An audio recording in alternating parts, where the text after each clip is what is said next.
Olá, estamos aqui mais uma vez gravando o nosso podcast, esse de número 07, mais uma vez com o meu parceiro João Alverne, que está trazendo um convidado muito especial. E como sempre, né, eu deixo para o João apresentar os convidados que ele traz aqui para a gente. Só lembrando, se você não curte o nosso canal ainda, não é inscrito, se inscreva, aperte no sininho para receber as notificações, siga as nossas redes sociais. A gente está trazendo muitos convidados importantes e está como conseguindo atingir o nosso objetivo, que é deixar aqui um conteúdo de qualidade e que você possa voltar para aprender. João, apresente aí o nosso convidado de hoje, por favor. Como você falou, o Regnoberto é sem dúvida um convidado muito especial, né? Primeiramente, eu gostaria muito de agradecer a presença dele aqui. É uma pessoa que eu tenho o maior carinho, respeito e admiração pelo seu trabalho que tem feito. Ele é doutorando em administração e educação, é graduado em administração e pedagogia. Ele estuda transformações digitais no ensino superior.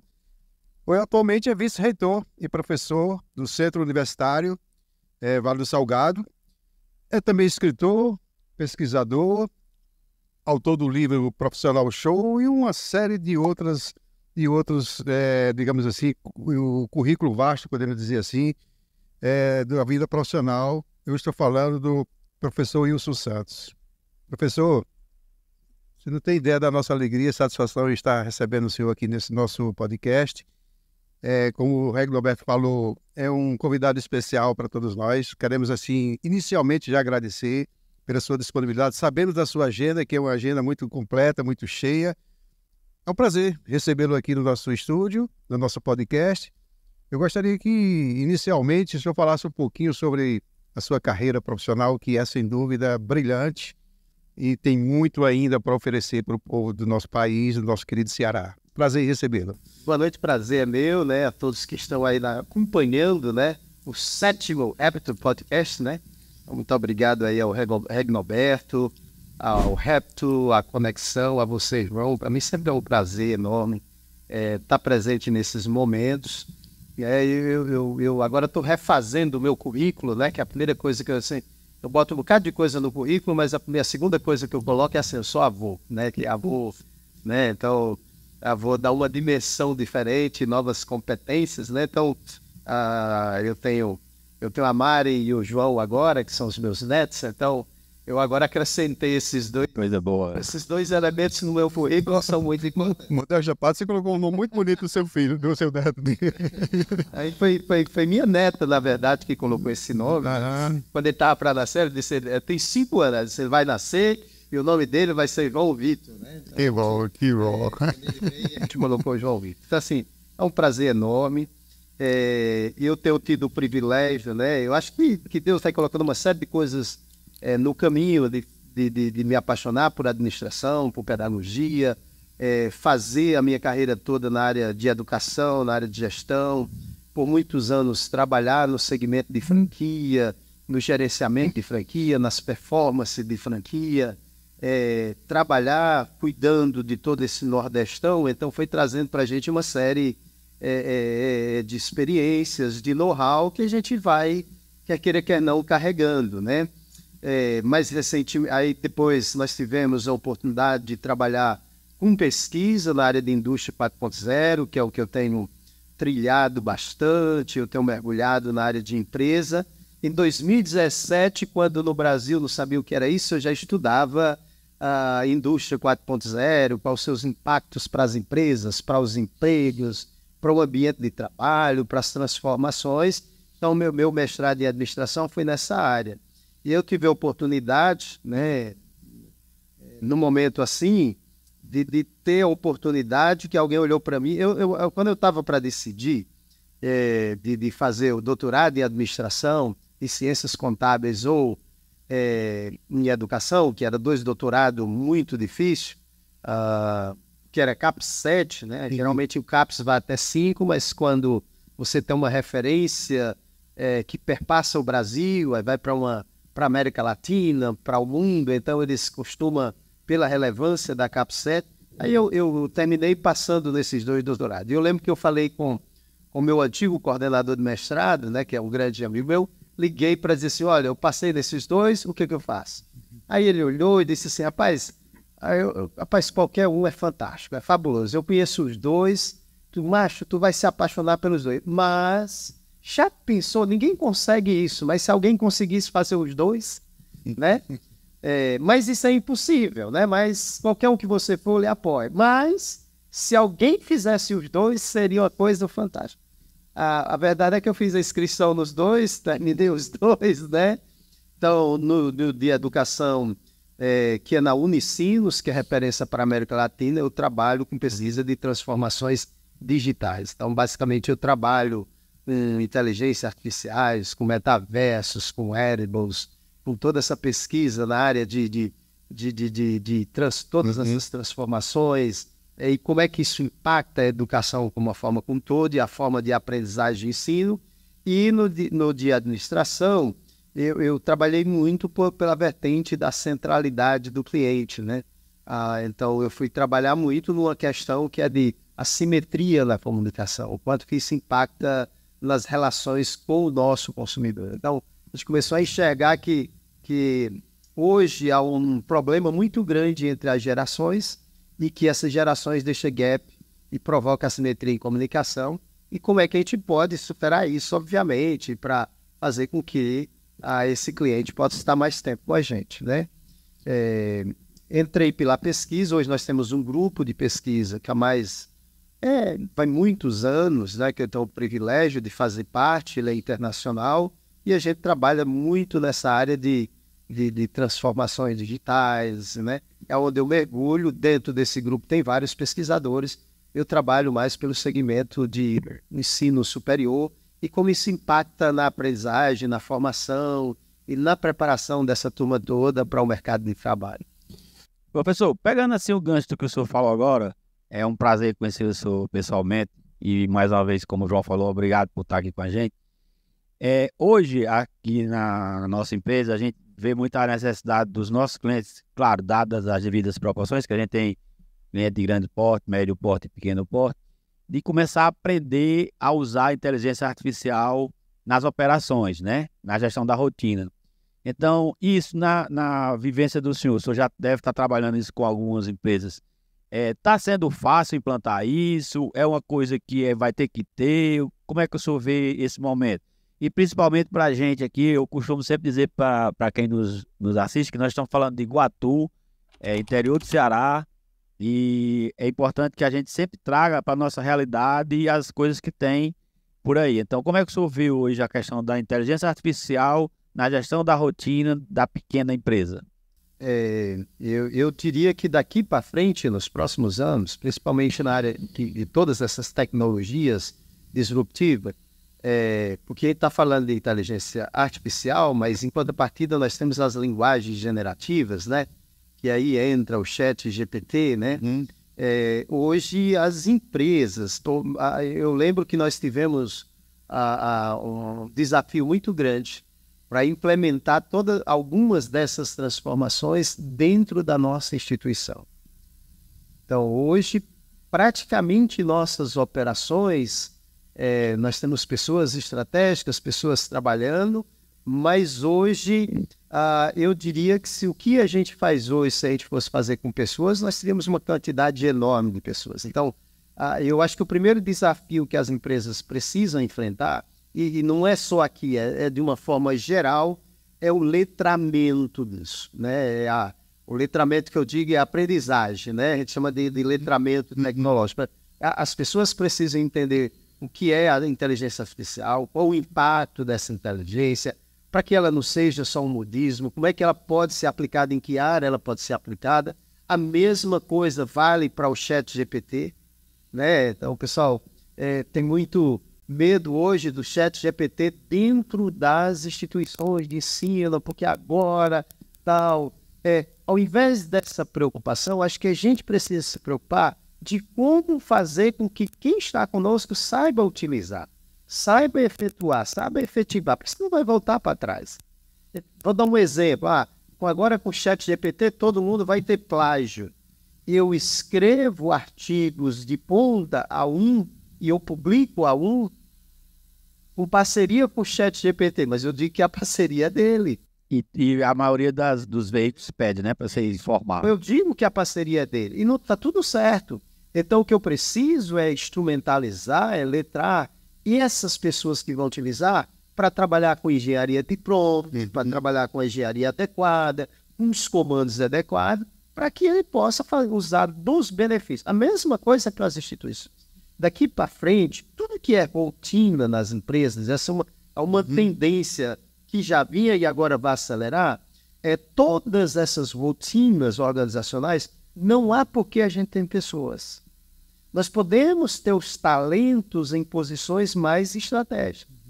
E aí eu preciso, aí surge a demanda da gente capacitar essas pessoas, preparar essas pessoas tanto na universidade como dentro das empresas. As empresas agora precisam começar a trabalhar essas questões de ensino e aprendizagem para que essas pessoas estejam em pontos estratégicos. O que é rotina, eu não perco tempo. Isso pode ser automatizado. Para que eu vou, aí eu vou passar a palavra, para que eu vou ficar ligando para um cliente?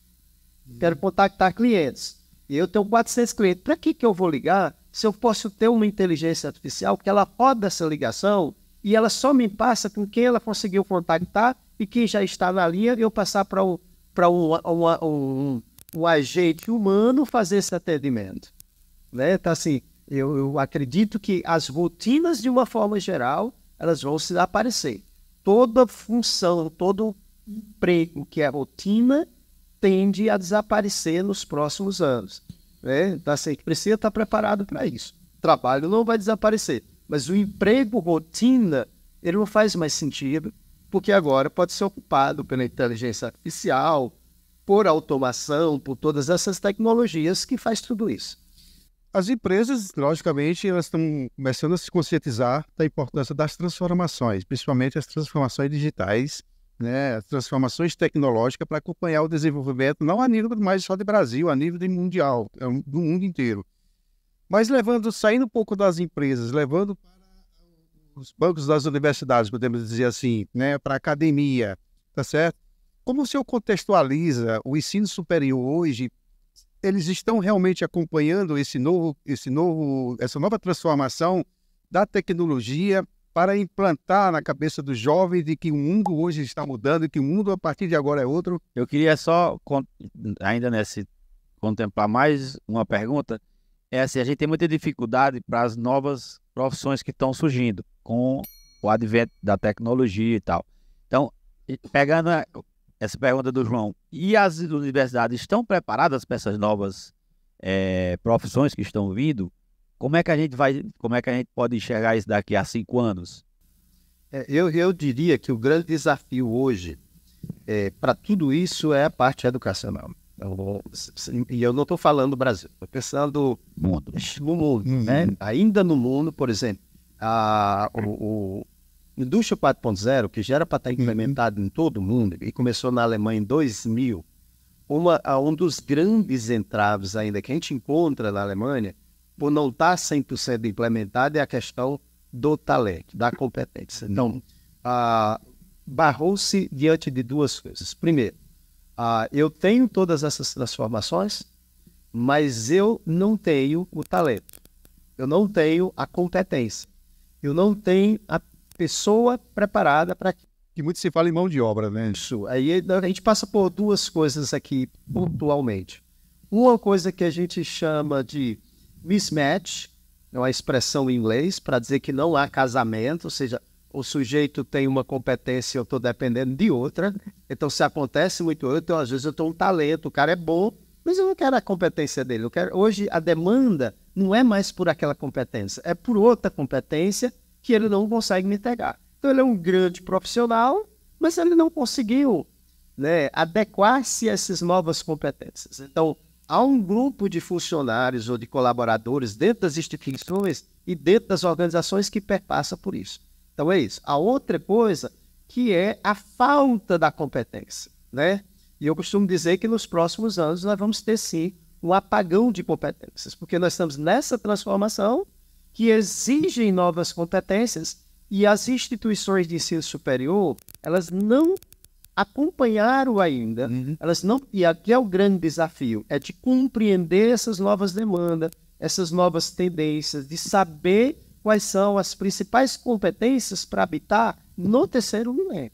Então, as universidades, o ensino superior, a grande preocupação dela hoje é focar nas competências que a gente chama de hard skills. E são aquelas competências que eu preciso para exercer meu trabalho, para exercer minha tarefa. Então, se eu ensino contabilidade, eu ensino a pessoa uma série de hard skills, de tarefas, de competências técnicas para ser um bom contador, um bom contabilista. Tá? Então, esse é o primeiro passo. E elas são focadas muito nisso. É preparar o médico para ser um bom médico, com as competências de cirurgias ou na área que ele vai atuar. Só que hoje, com todas essas transformações, somente essas competências não servem mais. E aí, qual tem sido o grande gap dentro das universidades? Elas não trabalham nos seus currículos, no seu arcabouço, as competências que nós chamamos de soft, que são as soft skills ou transversais. Então, o grande desafio para as universidades primeiro, as universidades estão preparadas? Não. Está num processo, algumas, obviamente, que estão mais atentas, mais avançadas do que outra. Por exemplo, toda a minha tese de doutorado é em cima disso. Então, umas estão mais avançadas do que outras, avançando e atentas com essas competências, compreendendo que eu não estou formando gente para agora, que eu estou formando gente para os próximos 10, 15, 20 anos, para preparar essa pessoa não para a universidade, não para tirar uma boa nota, mas para ser um grande profissional. E aí eu preciso dizer, para ele atuar nesse novo mercado, nesse novo cenário, quais são as competências que ele precisa? Aí vai para além das competências técnicas. Eu preciso repensar o currículo das universidades para entregar coisa nova. Professor, existe uma dificuldade ou é um desafio? Gostaria que o senhor colocasse isso. É uma dificuldade ou um desafio de unir inteligência com consciência? Porque muita gente tem inteligência, sabe realmente, digamos assim, usar da sua capacidade intelectual, mas muitos não têm consciência do seu verdadeiro papel enquanto inteligência. É um desafio? O que é que o senhor acha que pode acontecer no futuro bem próximo se unir a inteligência com a consciência? Não sei se a minha resposta vai nesse sentido, você pode me corrigir. O maior desafio hoje, João, para os talentos, para o cara que está saindo da universidade, ou para alguém que está inserindo no mercado de trabalho, às vezes nem a inteligência, essa parte cognitiva. O cara até tem. E às vezes não é nem a expertise técnica, a habilidade de fazer alguma coisa. O que se percebe, e percebe-se em estudo, mas se percebe na prática dentro das organizações, e se a gente passar por todos os RH do Brasil, eles vão dizer isso, talvez um dos grandes gaps é o comportamento atitudinal das pessoas. Então, assim, eu tenho um cara que é muito inteligente, que ele é muito bom, mas ele não tem a inteligência do comportamento atitudinal, ele não tem a inteligência emocional, ele não tem inteligência social. Então ele não é consciente. Ele pode até ser consciente, sabe, João? Agora, ele talvez não tenha a consciência social. A consciência emocional, se for por esse lado, no que você está me perguntando. Falta dele essas outras competências, né, que o pessoal chama de inteligência, eu chamo de competência, que é a competência social. Professor, só pegando o que o senhor falou aí, quando fala de atitude, comportamento, a gente passa aqui para os nossos clientes, que é o trabalho com empresários, né, com os líderes, de que o clima laboral, o ambiente é muito importante, porque ele vai proporcionar ou não que esse comportamento seja melhor trabalhado, que as pessoas tenham uma melhor desenvoltura, que a gente sabe que, por exemplo, uma empresa que precisa de inteligência, precisa das pessoas que vão trabalhar com ideias, né? Ele tem que ter um tratamento melhor. Mas nós ainda temos a produção, aquelas pessoas que vão fazer tarefas menos, que vai precisar de menos uso da mente e tal. Mas o ambiente em si, da empresa como um todo, ele precisa estar bom, porque as pessoas hoje querem qualidade de vida, né? E aí em qualquer lugar, tanto aqui no nosso Cearazinho, como no Brasil, como no mundo.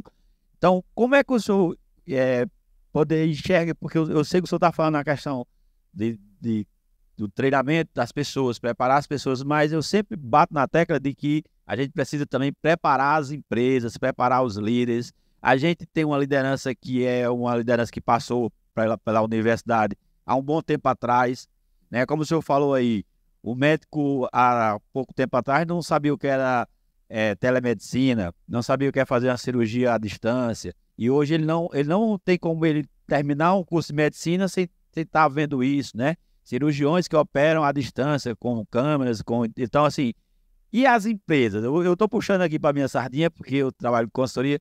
O senhor acha que esse ambiente, para a pessoa ter um comportamento melhor, trabalhar, precisa ser um ambiente saudável, e o senhor enxerga dessa forma? Sua pergunta é inteligente. Tem vários pontos aqui que a gente precisa colocar. A primeira dela para a liderança, né? Tem uma competência para a liderança que é fundamental. E eu vou dizer em inglês e vou tentar puxar, se a gente consegue traduzir, porque a gente usa muito esse termo em inglês. É um termo chamado de lifelong learning. É uma competência que eu preciso para aprendizagem ao longo da vida. Então, eu saí da faculdade, eu não posso dizer que eu estou pronto. Então, o líder ele precisa entender que ele está sempre aprendendo. Você sabe? É um eterno aprendiz. Para aprendizagem, é uma competência para a vida, para a carreira. Quem quer ter sucesso na carreira precisa desenvolver essa competência chamada de lifelong learning, que é a aprendizagem ao longo da vida. E a gente vai aprendendo competências novas, tá? Então, esse é o primeiro aspecto. Dentro desse aspecto de aprendizagem para a vida, obviamente que o líder ele lida com pessoas todos os dias. Então, se espera do líder que saiba lidar com as pessoas. E aqui tem dois aspectos, e eu vou entrar no aspecto de clima para você. Primeiro, tem um sujeito chamado de Herzberg. Ele é bem básico, mas ele traz uma ideia bem interessante. Ele criou um negócio chamado de teorias motivacionais. Que ele disse que existem alguns fatores dentro da organização que o líder pode lidar com isso. Primeiro, os fatores que ele chamou de higiene e um negócio que ele chamou de fatores motivacionais. Esses fatores de higiene, salário, segurança, espaço, equipamento para trabalhar, Qualidade de vida. Ele de qualidade de vida, isso é importante, mas isso não motiva. A ausência dessas coisas desmotiva. Então, o que o líder pode fazer? Ele precisa garantir que isso não esteja ausente. Se ele fizer isso, ele já não desmotiva o cara. Então, o primeiro papel do líder, não desmotiva o cara, né? Dê condições de trabalho, ter os espaços de trabalho, equipamento adequado, Reconhecimento. espaço adequado. Então, esses são os fatores. Essa semana, eu entreguei para uma equipe grande minha um espaço novo para eles trabalharem. Você precisava ver o brilho nos olhos. Eles não vão estar motivados para vir trabalhar por causa daquilo. Mas a ausência daquilo vai criar desmotivação. Então, ter aquilo para eles é muito bacana, mas não motiva. São fatores de higiene. Eu pagar o salário de alguém não motiva, mas a ausência, no dia que você não pagar, olha para a cara do cara que você vai ver como é que ele vai olhar para você. Basta atrasar, né? Basta atrasar. Então, esse é um aspecto. O outro ele é aceito, ele dá opinião, ele faz parte, ele tem senso de pertencimento. A Herzberg chamou de fatores motivacionais. Esses a gente trabalha para motivar. Esses de cá eu trabalho para não desmotivar e esses eu trabalho para motivar. Então, a gente precisa aprender ao longo da vida como gestor e como executivo a lidar com essas coisas, porque você vai lidar com gente. Aí entra um aspecto, porque o ambiente está bem, produzir, depende de vários fatores, né? Existem fatores que a gente poderia passar a noite discutindo aqui. Dentre eles, clima. Tá? Só que a gente precisa entender que o clima de uma empresa ela é apenas a ponte do iceberg. Tá? Ela é a ponta. Está lá a ponta desse iceberg, que é o clima. Ele é apenas a manifestação de algo que eu tenho, que está nos... Imagine o grande iceberg, imagine a ponta desse iceberg, o que você vê é a ponta. Ali não é tão grande coisa. O grande coisa está por baixo do que você não vê, que é o que nós chamamos de cultura organizacional. Quais são os valores, quais são os símbolos. Aí esses comportamentos atitudinais, a gente não consegue, do meu ponto de vista, que é a minha opinião, a gente não consegue trabalhar no clima. A gente consegue trabalhar com os aspectos de cultura, os valores, né, a simbologia, né, a história, os símbolos, tudo que acontece nos aspectos da cultura organizacional ajuda a construir e fortalece esses comportamentos. Que agora, eu preciso cuidar da cultura, porque ela é quem vai dar o norte para esses comportamentos. Se eu não cuido da cultura, eu nem vejo e o cara está com um comportamento não adequado dentro da organização. Então, assim, essa questão motivacional é muito discutida, porque ela é um aspecto bem complicado. Por quê? Por causa da sua diversidade, né? Às vezes a gente não vai ter um com uma formulazinha para dizer, usar essa fórmula aqui, os caras vão embora, né? Então, assim, é um desafio para os líderes, para o executivo, mas existem algumas coisas que eu preciso pontuar para que eu tenha bem sucesso. Eu já vejo essa mudança acontecendo aqui na nossa região. A gente tem alguns exemplos de empresas familiares, né? Que a nova geração começa a assumir e começa a mudar cultura. Começa a mudar, não, começa a implantar uma cultura. Aí essa cultura gera a mudança de clima, como o senhor está falando. Mas de uma forma geral, o senhor que anda muito, conhece muito. O senhor acha que isso já está acontecendo, ainda vai levar um tempo, já está tranquilo? Eu acredito que nós temos uma longa estrada pela frente. Sabe por quê? Porque a transformação tem que começar pela liderança. A gente às vezes espera transformações acontecendo nos liderados, né? Na ponta, né? E a mudança não pode, tem que acontecer o contrário, né? Porque o líder geralmente ele carrega de alguma forma, ele está levando tudo isso. Então, se ele consegue passar por todas essas transformações, essas mudanças e mudança de mentalidade, né? Eu sair de uma mudança mesmo para uma mudança de mentalidade, de crescimento, né? Nós usamos Carol, ela usa uma expressão, como uma grande pesquisadora, ela usa uma expressão chamada de mindset do crescimento. Então, se eu começo a incorporar mindset no contexto do crescimento, isso não é suficiente, mas significa uma mudança de mente, né? Eu consigo passar muitas coisas dentro da organização a partir do que as pessoas vão enxergar.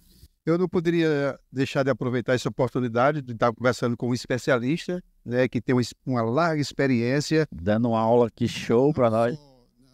Na universidade, como professor ou palestrante, já tive a oportunidade de assistir diversas palestras com o professor Wilson. Fui aluno do professor Wilson na minha MBA, assim eu levo comigo para o resto da minha vida o conhecimento que eu aprendi com o professor Wilson.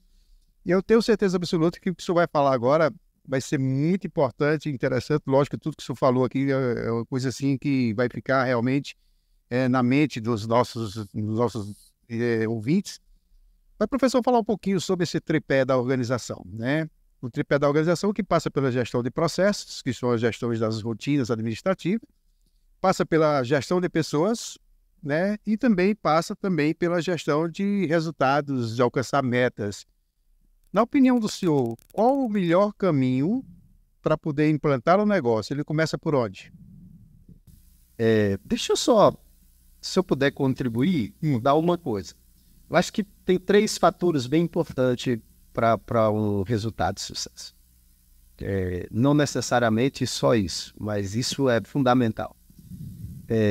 Que são os processos, as pessoas, e aí eu colocaria a estrutura. Essas 3 coisas, ela impacta grandemente no resultado. Então, quando eu for falar de resultado, eu preciso dizer assim, como é que estão minhas pessoas, meus processos e minha estrutura. Porque se isso for harmonicamente bem gerenciado, tende, como estratégia, gerar resultado. O senhor me ensinou uma vez que não adianta também ter uma bela estrutura se você não tem pessoas competentes, pessoas realmente a nível para poder realmente tocar um negócio. Também. E aí eu estou falando aqui da estrutura, João, mais do que a estrutura de um prédio, uma coisa bonita. Estou falando da estrutura mesmo organizacional. Como é que a organização ela se estrutura? Né? A cultura também? E aí envolve dentro da estrutura tal cultura. Né? Então, assim, eu diria que são os tripés daí de uma estratégia de crescimento, de uma estratégia de resultado. Porque eu tenho aqui a estrutura, como é que minha empresa está organizada, se ela é enxuta, se ela dá resposta, como é que está o organograma dela, e as estruturas, como a empresa se organiza. O planejamento estratégico. Como ela divide. É um dos pontos, né, da estrutura, planejamento. E aqui eu tenho o outro pilar, que são o pilar dos processos, né? Que está alinhado dentro dessa estrutura e com as pessoas que circulam tudo isso. Isso pode gerar o que nós chamamos de competência da organização, que é o que gera resultado. Então, para os gestores, o grande desafio é, como é dentro de uma empresa, grande, pequena ou média, como é que eu vou trabalhar a minha estrutura? Que tipo de estrutura eu vou? Como é que serão os processos? Como é que estão esses processos? Como é que está o desenho desses processos? Será que eu estou repetindo tarefa? Então, rever os processos, organizar esses processos e ver as pessoas. Porque para que esses processos funcionem, para que essa estrutura esteja funcionando, eu preciso ter pessoas-chave. Então, passa por um processo de seleção correto, né? De escolher a pessoa certa para o lugar certo. Porque às vezes a gente tem a pessoa certa, mas ela não está no lugar certo, né? Mas outra visão que o empresário, né, eu gostaria que o senhor falasse um pouquinho sobre isso aí, que eu já assisti uma palestra, né, com o senhor, aqui na CDL de Iguatu, onde o senhor falou também sobre marketing pessoal. Né? Não adianta também só investimento no ambiente interno se você não conhece seu cliente, o ambiente externo. Fala um pouquinho, professor, desse ambiente externo, o cliente, como é que ele pode realmente atingir o seu público-alvo, como é que ele pode realmente trazer essas pessoas para dentro da sua organização. Vamos começar assim. Hoje o grande desafio hoje das empresas eu acho que o primeiro passo, João, é conhecer bem o cliente. Eu acho que assim, o maior desafio nosso hoje, no cenário que nós estamos, é conhecer esse cliente. Aqui na nossa realidade, né, a gente bate muito na tecla, só cortando para o senhor ter mais subsídio para falar, é que as empresas não escutam os clientes, eles não sabem o que de fato o cliente precisa. Aí trabalha naquela coisa de eu acho que eu vou atender bem, eu talvez seja isso, porque não escuta, não pergunta, não acompanha. Então, só para... E o marketing está passando também por um processo de... até recentemente, a gente trabalhava com um negócio chamado de lógica dominante do produto. Então, tudo que a empresa fazia era, eu tenho um produto, eu tenho um serviço, eu preciso vender, eu vou para o mercado. E essa foi tudo que a gente fez. Só que, com essa chegada dessas transformações digitais, nós também passamos por transformações e rupturas no marketing. Então, nós saímos para um negócio chamado de lógica dominante do produto para uma lógica dominante do serviço. E o que muda na lógica dominante do serviço? Na lógica dominante do produto, eu tenho um produto que eu vendo para você, você, meu consumidor, você recebe, eu preciso divulgar, eu preciso fazer uma série de coisas, tu está sentado esperando um produto que eu tenho para entregar. Na lógica dominante do serviço, o produto e o serviço, ele é co-criado. Então, cada vez mais, o cliente que a gente conhece, nós, como os consumidores, nós estamos co-criando. E nós queremos participar do processo de criação. Então, assim, imagine como era o consumo nas redes digitais. Vamos pensar, a gente está falando de podcast, imagine no streaming. No streaming, o cara abria um vídeo e ficava assistindo. E ele era um consumidor de informação. Ele abriu o YouTube, assistia.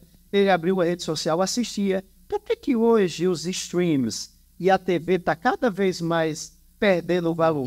Por que os caras não estão indo para a TV? Porque lá ele era consumidor de informação.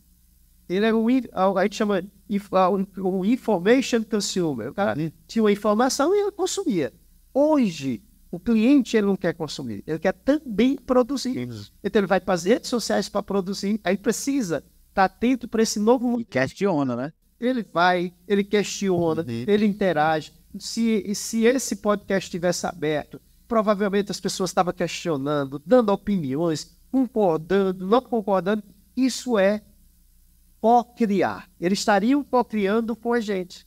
Quanto mais hoje o cliente ele entra nesse processo de co-criação, nesse ecossistema, ele não fica fora, mais chances de sucesso tem. Por que algumas pessoas que estão nas mídias sociais, os caras entenderam bem isso e estão tendo sucesso? Porque eles deixam os caras falar. Os caras falam, questionam, ele não fecha Insta, ele não fecha nada. Ele quer ouvir o cara, porque o cara quer sentir que tem voz. Então o cliente hoje está numa posição, nessa lógica dominante de serviço, que ele diz, espera aí, eu não sou só espectador, eu também quero ser criador. E eu quero ser criador com a empresa. Então não importa se a empresa é física ou não, por isso que eu parei olhando para você, para eu ver como é que eu daria a melhor resposta para Iguatu, certo? Porque Iguatu, essas cidades menores, a gente tem um desafio de entender assim, puxa, as minhas lojas estão aqui física. Pessoal, vai ser difícil a gente concorrer se a gente não entender que o cliente ele tem um novo comportamento, uma nova postura. E entender como é que esse cara quer interagir. Não dá para eu vender como eu vendia mais 10 anos atrás, não. Né? Desculpa a expressão chula, eu vou levar no quente se eu continuar assim. Né? Por quê? Porque mudou. Eu moro só, né? E aí eu preciso de uma pessoa que uma vez por semana vai lá e faça a limpeza. E o restante eu vou fazendo.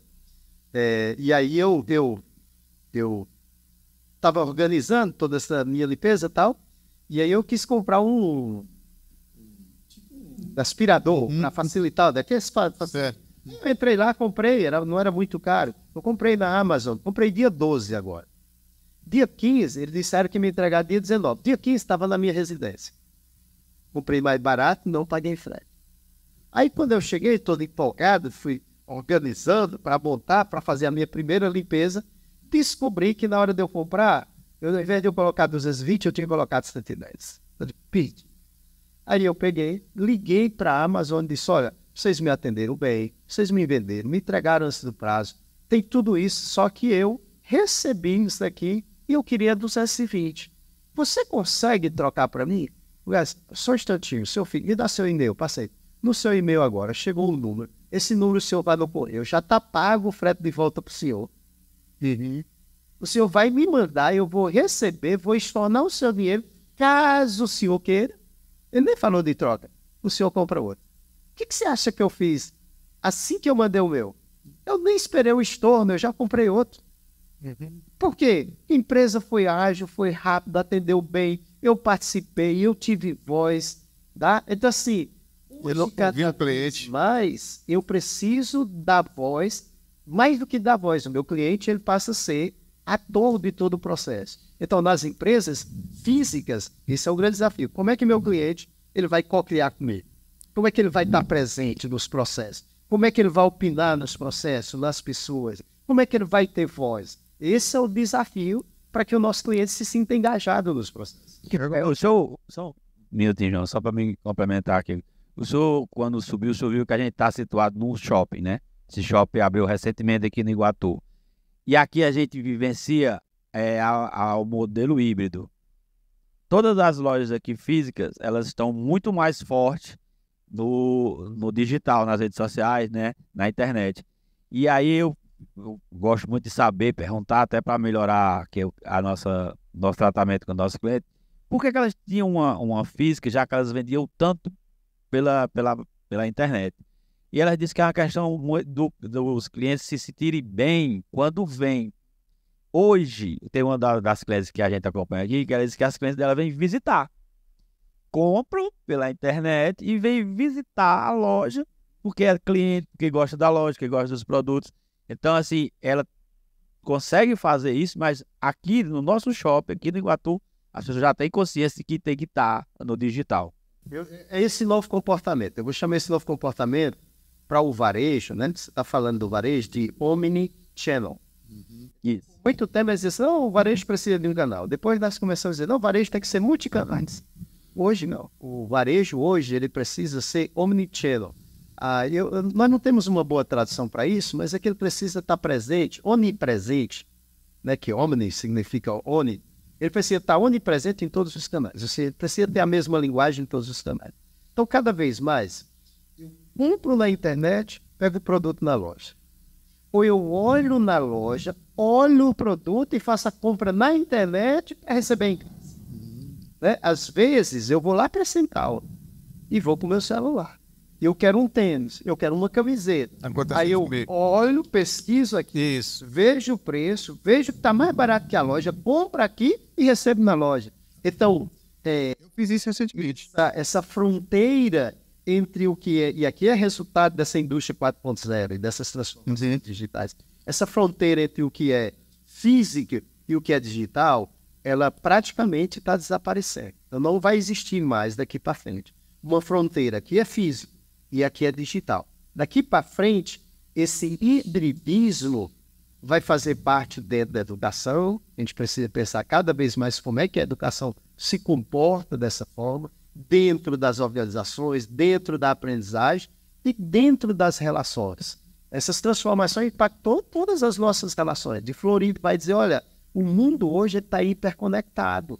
E essa hiperconectividade tem mudado como é que a gente se comporta, como é que a gente se relaciona, como é que a gente convive, como é que a gente se comunica. Então, isso tem impactado as nossas vidas como um todo. E a gente precisa compreender e entender de estar. Mas o que isso tem a ver com o cliente? O que tem isso a ver com o comportamento dele? O que muda para o cliente? Tá, e daí? O que muda para o cliente? Se a gente conseguir compreender isso, a gente vai entender, tá, como é que minha loja pode ser cada vez mais híbrida? Como é que eu posso criar um espaço de experiência híbrida para que o aluno, para que o cliente, para que o funcionário, seja quem for, possa trilhar entre esse, e vou chamar aqui entre parênteses, físico e esse digital, que hoje nem nós percebemos mais. Só para dar um exemplo do que o senhor falou, da coparticipação, né, do co-criar, aqui tem uma loja também no nosso shopping que ela pagava digital influence. E agora quem faz a propaganda dela são os clientes. Tem cliente que todo dia grava uma story, grava um vídeo, elogiando o produto. Então ela hoje já não paga mais digital influence, porque os próprios clientes fazem. E fazem de bom grado, ela não pede, entendeu? Então, O que a loja dessa faz? Eu sempre digo assim, use influência, aproveitando seu exemplo, use influência ou use o cara que é cliente? Depende, ela tem que fazer teste. Então hoje nós que somos gestores, nós não, principalmente nesse cenário, nós não podemos dar um luxo assim, eu faço isso. Cada vez mais o gestor, ele precisa trabalhar com indicadores. Gestão se faz com indicadores. Então, o que leva o executivo a ter sucesso ou não? Tem várias, obviamente, mais amplo, né? impactos, mas um deles ele trabalha com indicadores, as decisões são baseadas em indicadores. Então faz teste A e B. Teste A e B eu vou botar um influencer, vou botar o cara falando, quero ver o que é demais, o que é mais, e vai. E fazer o comparativo. E fazer o comparativo. aqui foi orgânico, aqui esse teste foi orgânico. Ela está começando a ter indicadores. É o que ela não pode ficar sem indicadores, compreende? Ela está começando a ter esses indicadores e está começando a trabalhar. Tomar decisões, sabe? Eu só estou dando esse exemplo para o senhor porque, assim, eu gosto muito de frisar que a gente está numa região que avança a pequenos passos, né? E quando tem um case de sucesso desse, eu gosto muito de falar, até pedir licença a ela, eu coloquei o case dela em algumas palestras que eu dou, em alguns treinamentos, porque eu acho muito legal. Professor, nós falamos de transformações digitais, falamos de redes sociais, logicamente, está envolvido aí, falamos de clientes, falamos de empresa, falamos daquele tripé, de gestão, falamos de uma série de coisas, mas o senhor é autor de um livro, Profissional Show, né? Que profissional show é esse? O que é que o senhor quis dizer com isso? Quem é esse profissional show para poder ele ingressar no mercado de trabalho?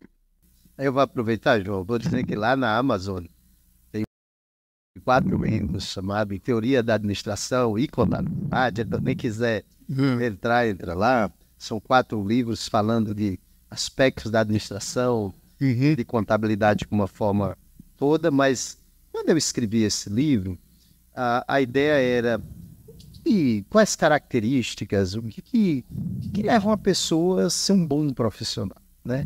A minha ideia era, quais são os insights necessários, o que precisa, né? Então, esse foi um livro bem diferente dos demais que eu escrevi, porque ele foi um livro de conversa comigo mesmo, e pensando no mercado, pensando nas experiências, nas vivências e tal.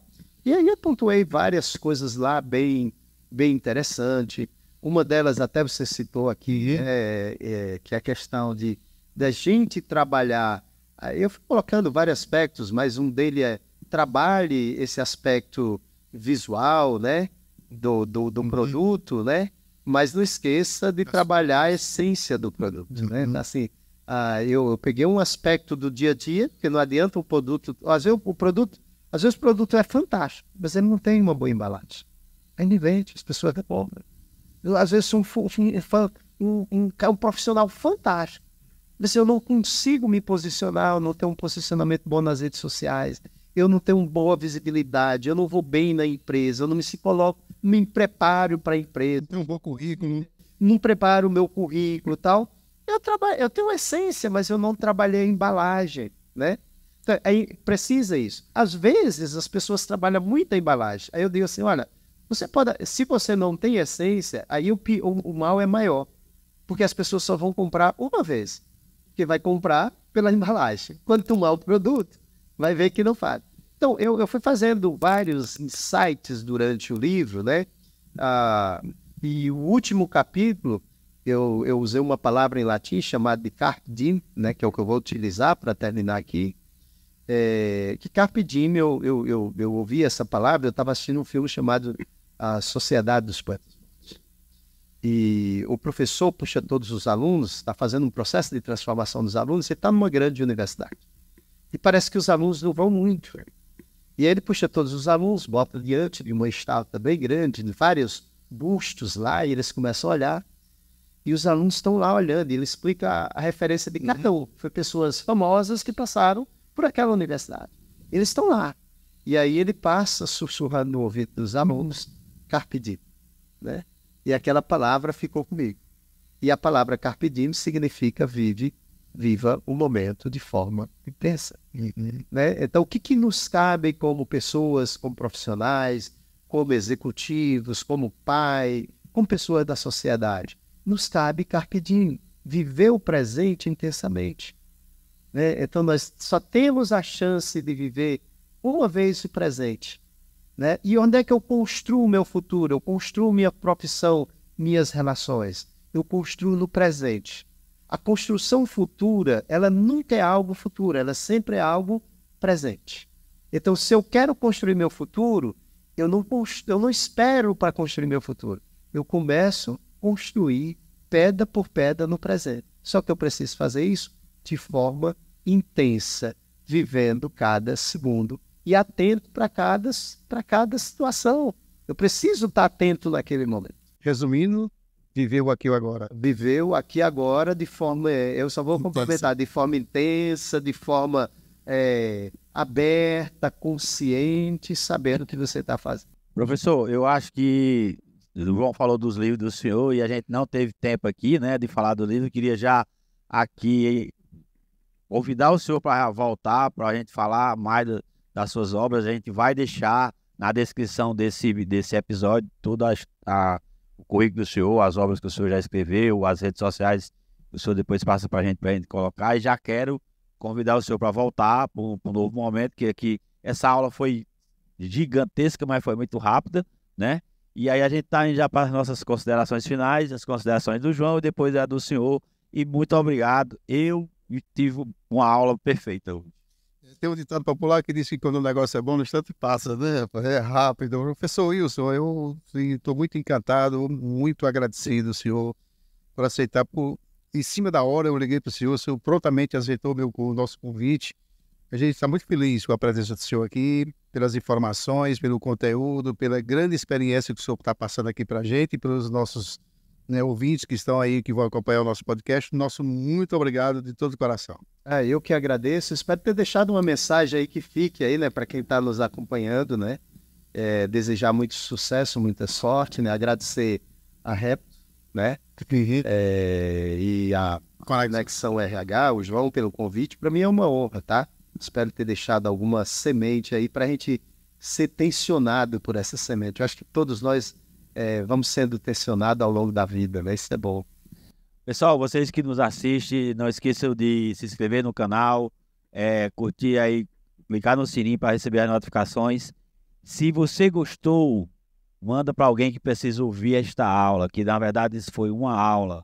Se você manda para o teu chefe, para o teu patrão, para o teu líder, para o teu amigo, isso não pode deixar de ser visto por a maioria das pessoas que precisam. O professor hoje deu uma aula, não perca, assista 2, 3 vezes, porque tem coisa aqui que você precisa reassistir para entender. Obrigado e forte abraço.